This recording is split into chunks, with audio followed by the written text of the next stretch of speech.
Are you dealing with histamine issues? Let's figure out if you actually are.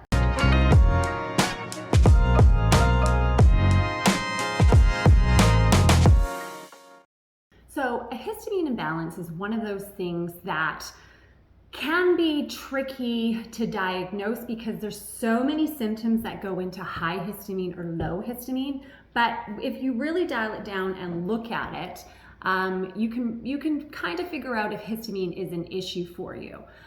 So histamine in 1910 was classified more as a hormone, and it's not that it's not looked at as a hormone anymore, but it's looked at now more in kind of modern science as a neurotransmitter.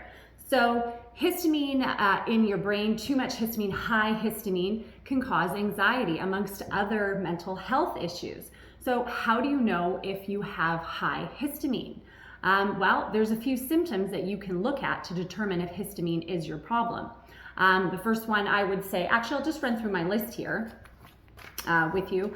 Nosebleeds. You know, nosebleeds is not something that's common. So if you get nosebleeds, you can potentially look to high histamine. Sweating. When I say sweating, I'm not talking about ladies that are in menopause, just sweating for like no apparent reason. Insomnia, irritability, anxiety, motion sickness, period pain, heavy bleeding with your period, red face, flushing. Do you have a glass of wine and instantly you flush from it? Well, wine is high in histamines. Rashes on your body, body aches, weak pulse, acid reflux and other issues with your gut, bloating, nasal congestion, and fatigue.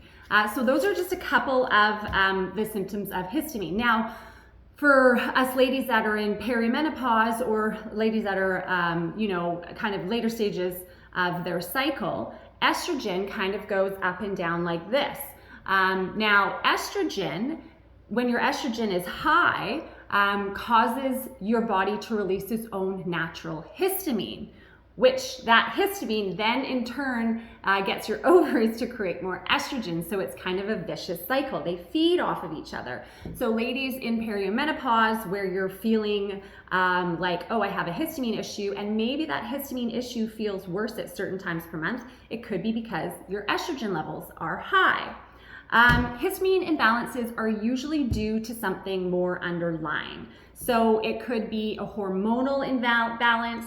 It could be something in the environment that's triggering you. It could be gut dysbiosis, and it also could be genetics. It could also be nutrient deficiencies as well. Your lifestyle also plays a role in histamine. So, alcohol, if you kind of overindulge a little bit in alcohol, that's all high in histamine. There's certain foods that you could be eating, fish, leftover foods, anything that is in the fridge. And I know it's tough because, a lot of people will batch cook. Try to freeze those portions until you need them. Because anything that's sitting in the fridge, for more than kind of 24 hours, if you have a real problem with histamine, is going to cause a lot of issues for you. So try to stay away from the leftovers. Spinach is high in histamine, avocado. These are all foods that are good for us, but if you have a histamine issue, you really need to dial it back and look at what you're consuming, because this could be contributing to your histamine imbalance. Now, the genetic factor, there is a genetic component to histamine too. Now, in order to figure that out, you would have to run a 23andMe, get your raw data, or another genetic testing, get your raw data and run it through like MTHFR or another program that will basically spit it back out to you. And a lot of them are so intricate these days that it will tell you, yes, histamine is a problem. But if you know the SNPs to look for, like DAO, HNMT, you can take a look at that and see if genetically your body is unable to break down histamine. If that's the case, then there are supplements that you can use to help break down histamine in your body. DAO supplements, actually, I'll segue into this then. Ben Lynch, Seeking Health, he has a whole bunch of different supplements that he sells specifically for people with high histamine. There's probiotics that you can take, specific strains that will degrade the histamine in your body. I actually recommend, if this is the histamine workbook, it's only about 60 pages. So if histamine is something that you think you have and you kind of want to dive into it, I would recommend getting this from Seeking Health. Like I said, it's only 60 pages and will kind of help you like navigate through, whether histamine is a problem for you and taking a look at some of your genetics to see if histamine is a problem for you or your body has a problem breaking it down. This is a great place to start because it can be overwhelming and you can look at a lot of the symptoms you have and, and think it's something else when really it's histamine. So how do we fix histamine? Once we know we have high histamine, and I'm speaking today specifically about high histamine, but you can have high histamine, you can have low histamine. You want to have the right amount of histamine. So if you have high histamine, what are some of the things that you can do to lower your histamine? Well, first of all, keep stress under control. Stress will kind of get your body started with creating too much histamine, that excitability that I was talking about before. So high histamine leads to increased nervous system activity and heightened anxiety. So try to keep your stress under control.